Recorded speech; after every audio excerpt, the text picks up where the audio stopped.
नमस्कार दोस्तों, कैसे हो आप लोग। मुझे उम्मीद है आप लोग बहुत अच्छे से होंगे। चलिए आज हम बहुत इंपॉर्टेंट टॉपिक जो सिंथेटिक केमिस्ट्री में अभी जो एडवांस चीजें हैं उनके बारे में हम आपसे डिस्कस कर रहे हैं। वैसे एडवांस तो ये नहीं है जिस टॉपिक पर हम बात कर रहे हैं, फिर भी हम जो ट्रेडिशनल सिंथेटिक प्रोसेस करते हैं, सिंथेसिस मैकेनिज्म करते हैं, उसके लिए तो ये नया है। Solid phase synthesis. Solid phase synthesis एक ग्रीन केमिस्ट्री अप्रोच है जिसमें अच्छी खासी यील्ड आती है, साथ साथ हमें इम्प्योरिटी और साइड रिएक्शन की संभावनाएं काफी कम होती हैं। तो जैसा कि आपको स्क्रीन पर दिख रहा होगा, इसमें जनरली पेप्टाइड सिंथेसिस के लिए, यानी पेप्टाइड का होता है अमाइड को पॉलिमेरिक फॉर्म में, अगर अमाइड सिंथेसिस होता है तो इसको हम पेप्टाइड सिंथेसिस कहते हैं। तो पेप्टाइड सिंथेसिस में हम रेजिन लेते हैं, जिसका सबसे पहले रेजिन के जो फंक्शनल ग्रुप होते हैं, लिंकर के जो फंक्शनल ग्रुप होते हैं उसका डिप्रोटेक्शन करते हैं, फिर एक्टिवेशन करके अमीनो एसिड को जोड़कर कपलिंग करते हैं, हमारा पेप्टाइड सिंथेसिस हो जाता है। बाद में उसको क्लीवेज करके हम प्यूरिफिकेशन करते हैं। आपको शायद अभी तक मैंने जो बताया ये नहीं समझ में आए होंगे, कोई बात नहीं। हम इसी को, जितनी सारी टर्मिनोलॉजी मैंने यूज किया, इसी को बहुत ही आसान तरीके से मैं आपको बताऊंगा। आप अंत तक इस वीडियो में बने रहिएगा। हम पेप्टाइड, जनरली हम सॉलिड फेज सिंथेसिस की बात करते हैं तो सॉलिड फेज सिंथेसिस जो होता है पेप्टाइड सिंथेसिस के लिए यूज होता है। इसकी सबसे अच्छी बात है कि इसमें साइड चेन प्रोटेक्शन किया जाता है, जिसकी वजह से हमें साइड रिएक्शन होने के चांसेस बहुत ही कम होते हैं। इसमें एक चीज ध्यान देना वाली बात है कि इसमें बहुत ही ध्यान देने वाली लेबोरेटरी टेक्निक्स होते हैं, जिसमें हमें ज्यादा लेबर कॉस्ट भी आते हैं। अगर हम सॉलिड फेज सिंथेसिस की बात करें तो इसके लिए हमें कुछ प्लानिंग करने की जरूरत होती है। जैसे इसमें मेन जो चीजें होती हैं वो हमें resin, linker, reaction mounting condition, purification और ऑटोमेशन के बारे में समझना चाहिए। Resin, linker, reaction mounting, reaction condition, purification, automation, ये क्या होते हैं इनको हम बारी बारी से समझते हैं। रेजिन तो आप जनरली हम जो ट्रेडिशनल सिंथेटिक मेथड होता है वो हम लिक्विड फेज सिंथेसिस करते हैं, यानी कि मीडिया लिक्विड के फेज में होते हैं, लिक्विड फॉर्म में होती है।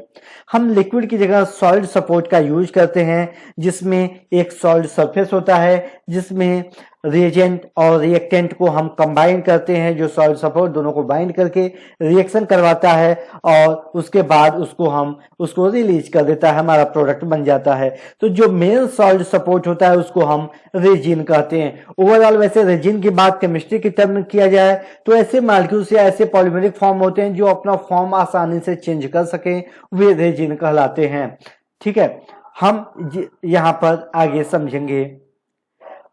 जो सॉलिड फेज सिंथेसिस है जनरली ऑलिगोसैकेराइड के सिंथेसिस के लिए इसको डेवलप किया गया था 1963 में। बाद में इसके लगभग 12 साल बाद, after 12 years, solid phase organic synthesis का डेवलपमेंट हुआ 1975 में। और इसका यूज, अगर इसमें केमिस्ट्री की बात किया जाए तो कॉम्बिनेटोरियल केमिस्ट्री का यूज किया जाता है। आपने भी मैथमेटिक्स में कॉम्बिनेशन के बारे में पढ़ा हो तो कॉम्बिनेशन का केमिस्ट्री वर्जन कॉम्बिनेटोरियल केमिस्ट्री होती है। तो सॉलिड फेज सिंथेसिस में इसका यूज किया जाता है। और सॉलिड फेज सिंथेसिस के लिए जो सॉलिड सपोर्ट के रूप में एक पॉलीमर सपोर्टेड रेजिन का यूज किया जाता है, साथ साथ लिंकर का यूज किया जाता है। ये सब क्या टर्मिनोलॉजी है अगले स्टेप में हम देखते हैं। यहां पर मैंने एक टिपिकल एग्जांपल लिया हुआ है। सॉलिड फेज होता है, रेजिन होता है। इस रेजिन को और ऑर्गेनिक मॉलिक्यूल्स को जोड़ने वाले ग्रुप को, लिंक करने वाले को हम लिंकर बोलते हैं। लिंक करने वाले ग्रुप को हम लिंकर बोलते हैं। इसमें जो एडिशनल फंक्शनल ग्रुप होता है उसको हम प्रोटेक्ट करते हैं। उसके बाद इस एमिनो एसिड का एक्टिवेशन कराकर रिएक्शन हम कराते हैं। हमारा इस प्रकार से अमाइड सिंथेसिस हो जाता है। अगर पॉलीमर में अमाइड सिंथेसिस होता है तो हम उसको हम पेप्टाइड बोलते हैं।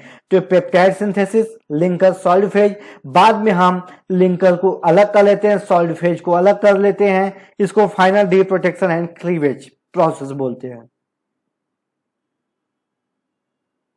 जो लिंकर क्या होता है, अभी मैंने आपको बताया कि लिंकर क्या होते हैं। लिंकर ऐसे मॉलिक्यूल्स होते हैं जो सॉलिड सपोर्ट और ऑर्गेनिक या जो हमें डिजायर रिएक्टिव मॉलिक्यूल्स है जिससे हम रिएक्शन कराते हैं उसको जोड़ने वाले को हम लिंकर बोलते हैं। इस चीज का हमें ध्यान रखना चाहिए, ठीक है। और लिंकर के लिए जो कंडीशन होनी चाहिए वो कंडीशन हम यहाँ पर आपको बता रहे हैं। इसके लिए जो कंडीशन होने चाहिए वो कंडीशन होते हैं कि जो लिंकर होना चाहिए ओवरऑल रिएक्शन में स्टेबल होना चाहिए, साथ साथ इसको आसानी से रिएक्शन के लास्ट में, रिएक्शन के एंड में हम इसको आसानी से क्लीवेज कर सके, हटा सके, ताकि हमारा डिजायर प्रोडक्ट अलग हो जाए।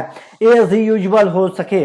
रीयूजेबल ऑर्गेनिक लिंकर इसलिए हम यूज करते हैं क्योंकि रीयूजेबल होने से हमारा कॉस्ट, मटेरियल कॉस्ट काफी सस्ता हो जाएगा। ये रिएक्शन के मॉनिटरिंग के लिए आसानी हो, ऐसा ना हो कि बहुत टिपिकल ऑर्गेनिक लिंकर होना चाहिए। हमें इसके साथ साथ ये चीज का ध्यान देना चाहिए कि ऑर्गेनिक लिंकर जो होना चाहिए उसको हम फंक्शन ग्रुप के, कैसे फंक्शन ग्रुप को हमें लेना है, जोड़ना है, तो फंक्शन ग्रुप के आधार पर सॉलिड सपोर्ट का और ऑर्गेनिक लिंकर को हम डिजाइन करते हैं। हमें जो बनाना है उस मॉलिक्यूल्स का, जो लेने वाले मॉलिक्यूल्स है उसमें कौन से फंक्शन ग्रुप है उसके आधार पर हम सॉलिड सपोर्ट रेजिन और लिंकर को हम लेते हैं। लिंकर के लिए जो इसका फंक्शन होता है कि क्लीवेटिव, साइक्लेटिव क्लीवेज इसका होना चाहिए। मतलब जब लिंकर जुड़ता है तो एक साइक्लिक फॉर्मेशन करता है और इसको आसानी से हम क्लीवेज कर सकें। अलग अलग फंक्शन ग्रुप के लिए स्पेसिफिक लिंकर होते हैं। ये एक्टिवेटेबल होना चाहिए, यानी कि इससे जो हम मॉलिक्यूल जिसका हम सिंथेसिस, सॉलिड फेज सिंथेसिस करना है, उस मॉलिक्यूल्स को एक्टिवेट कर सके, उसके एनर्जी को ये रिएक्टिव एनर्जी, उसको एक्टिवेशन एनर्जी उसको प्रदान कर सके। बाद में इसको क्लीवेज, आसानी से क्लीवेज किया जा सके और फंक्शनल ग्रुप को आपस में इंटर कन्वर्ट किया जा सके, इंटरचेंजेबल हो सके। जो लिंकर होना चाहिए वो स्टेबल और सेलेक्टिव होना चाहिए और बार बार इसका यूज होना चाहिए, इसलिए यह रिसाइक्लेबल होना चाहिए। रिएक्शन मॉनिटरिंग के लिए हमें एक चीज ध्यान देना है कि जो हम रिएक्शन की मॉनिटरिंग कर रहे हैं वो नॉन डिस्ट्रक्टिव मेथड होना चाहिए। हम इसको मास स्पेक्ट्रोमेट्री से आईआर का यूज करके, जिसमें केवीआर पैलेट का यूज हम करके इसको करवा सकते हैं। एचपीएलसी का भी यूज कर सकते हैं। एचपीएलसी जनरली अवॉइड किया जाता है, हम इसमें आईआर का यूज करते हैं, मास का यूज करके ही जनरली रिएक्शन की मॉनिटरिंग करते हैं। एक्सपेरिमेंटल कंडीशन की बात किया जाए तो एक्सपेरिमेंटल कंडीशन में हमें कुछ चीजों का ध्यान रखना होता है, वो सॉलिड सिंथेसिस में भी हम इसको देखते हैं। जैसे एक्सपेरिमेंटल कंडीशन की बात किया जाए तो हमें कौन से सॉल्वेंट लेने हैं, कौन से सॉल्वेंट नहीं लेने हैं, रिएक्शन टेम्परेचर इसके लिए क्या होना चाहिए, इन सारी चीजों का हमें ध्यान होना चाहिए। टेम्परेचर कितना होना चाहिए, कितने टाइम तक इसका यूज करना है और हमें क्या ऑब्जर्वेशन होना चाहिए, अलग अलग प्रोडक्ट बनने के बाद, प्रोडक्ट बनने से पहले ऑब्जर्वेशन कैसे होने चाहिए, इन सारी चीजों के बारे में हमें अच्छे से पता होना चाहिए।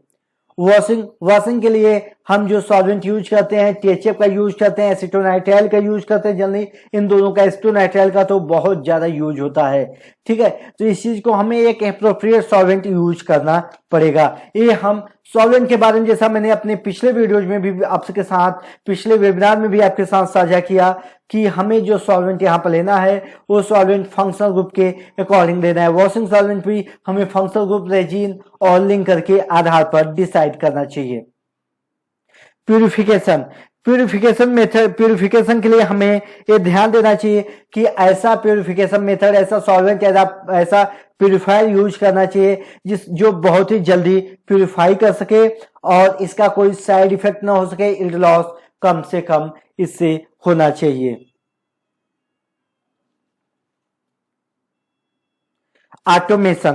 ऑटोमेशन बहुत ही इंपॉर्टेंट टूल होता है। सॉलिड फेज सिंथेसिस को लिक्विड फेज सिंथेसिस से सबसे अलग बनाने का जो तरीका होता है वो ऑटोमेशन होता है। ऑटोमेशन में कुछ चीजें, जैसे आपने कौन सा सॉल्वेंट लेना है, आपने सॉल्वेंट कितना लेना है, रिएक्शन टेम्परेचर कितना होना चाहिए, रिएक्शन टाइम कितने घंटे से कितने घंटे तक इसका होना चाहिए, मॉनिटरिंग कैसे करना है, रिएक्शन कंसंट्रेशन कितना होना चाहिए, ऑप्टिकल, और इसके अलावा हमें किस एसिड का, किस रिएजेंट का, किस बेस का, किस परसेंटेज में कैसे यूज करना चाहिए, ये सब ऑटोमेशन होता है। इसमें एक बार हमें सिस्टम पर कमांड देना होता है, उसके बाद आसानी से हमारा इंस्ट्रूमेंट ये सारी चीजें कर देता है। तो दोस्तों आज मैंने ये आपको बताया सॉलिड फेज सिंथेसिस कैसे करते हैं, इसके बारे में बहुत ही ब्रीफ इंट्रोडक्शन।